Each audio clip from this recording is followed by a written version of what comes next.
Oi, amados, a pedido de vocês, hoje eu vou ensinar esse bolinho de cenoura feito no tabuleiro, que eu vendo as fatias e que não dá para quem quer quando eu coloco ele no meu cardápio.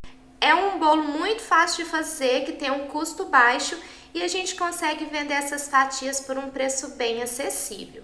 Então eu vou começar fazendo o nosso recheio de brigadeiro cremoso. E eu faço o recheio primeiro porque eu quero que ele esfrie e fique numa consistência mais firme para facilitar na hora da montagem do bolo. Então aqui na minha panela eu vou colocar o leite condensado e o chocolate em pó 50% cacau e vou misturar muito bem esses dois ingredientes para eu ter um resultado, de um brigadeiro ali bem lisinho, brilhante, sem nenhum gruminhos ali de chocolate. Em seguida eu vou adicionar o creme de leite, lembrando que para esse tamanho de bolo eu estou fazendo 2 receitas do meu brigadeiro cremoso.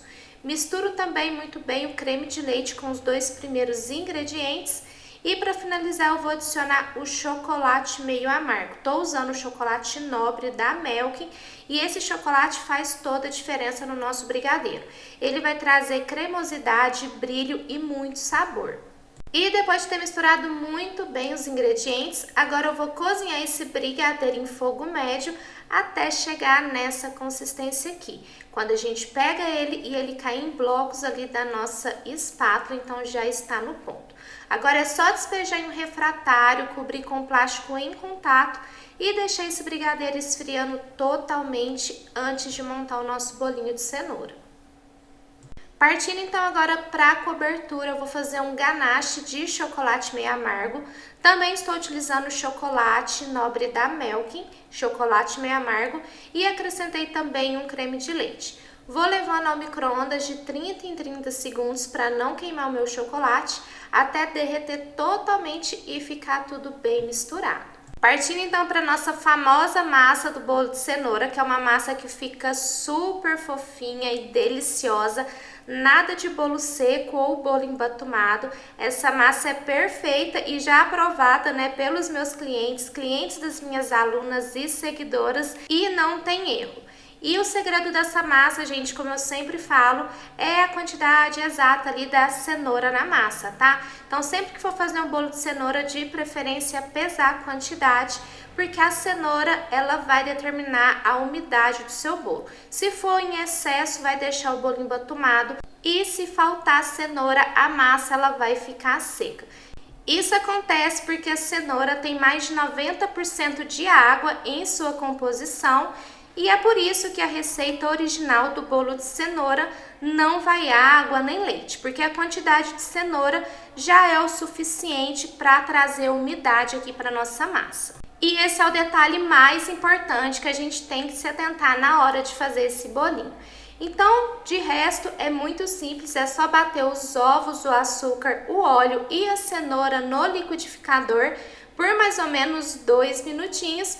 Depois disso, eu despejo essa misturinha em um bowl e acrescento os secos, que é a farinha de trigo já peneirada e pesada e também o fermento químico. Vou misturando tudo muito bem com a ajuda de um fouet até a massa ficar bem lisinha e sem nenhum gruminho de farinha.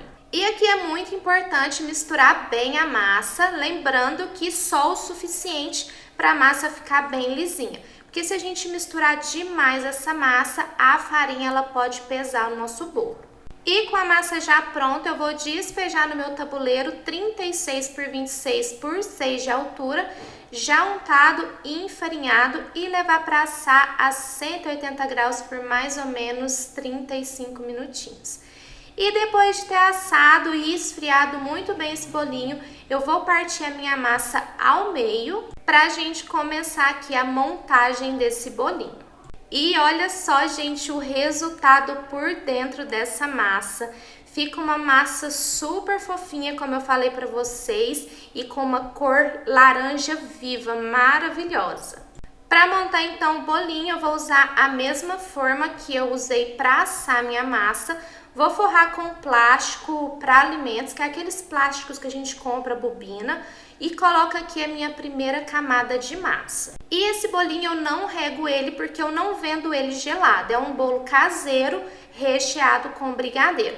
Então aqui eu vou colocar o meu brigadeiro e, como eu disse para vocês, também é um brigadeiro perfeito que fica super cremoso, com um brilho maravilhoso e tem um sabor intenso de chocolate, nada muito doce. Então as duas receitas, né, que eu fiz ela dobrada, ela dá certinho para esse tipo de bolo na forma 36 por 26 e fica uma camada bem generosa aqui de recheio.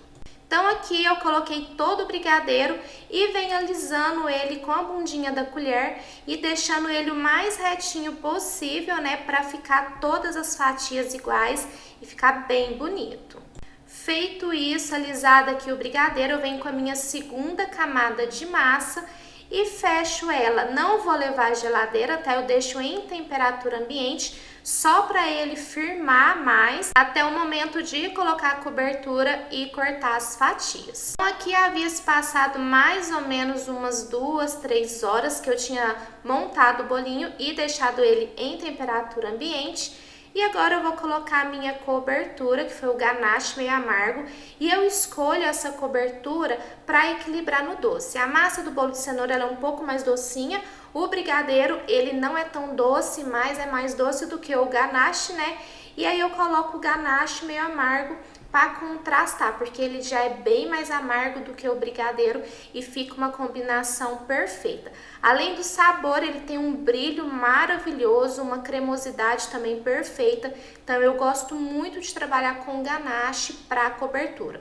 Não só para bolos caseiros, mas também para bolos recheados. E aplicado aqui o ganache, não precisa esperar, é só demarcar as fatias e depois cortar. Eu não tenho, né, aquele marcador, mas facilita demais a vida. Se você tiver, pode utilizar. Aqui eu marco com a faca e depois eu vou aprofundando e cortando as fatias.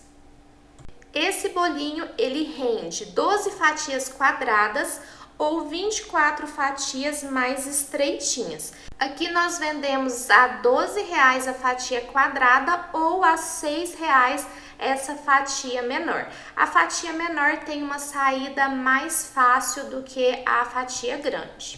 E agora chegou o momento mais satisfatório do vídeo, né, da receita, que é o momento de cortar essas fatias.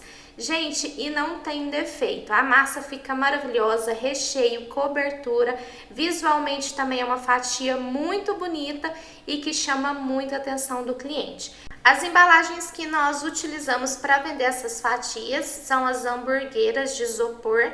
E depois que eu coloco a fatia ali na hamburguera, que sobra um espacinho para cima, eu coloco algumas raspas de chocolate para finalizar a decoração e também não ficar com aquele espaço vago ali na hamburguera.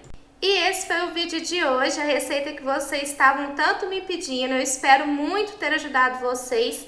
Façam aí na casa de vocês, no delivery e vendam muito, que eu tenho certeza que vocês, os clientes de vocês, vão gostar. E caso você tenha gostado dessa receita, já deixa um like aqui no vídeo, compartilhe para alcançar mais pessoas. Fiquem com Deus, um super beijo e até a próxima receita. Tchau!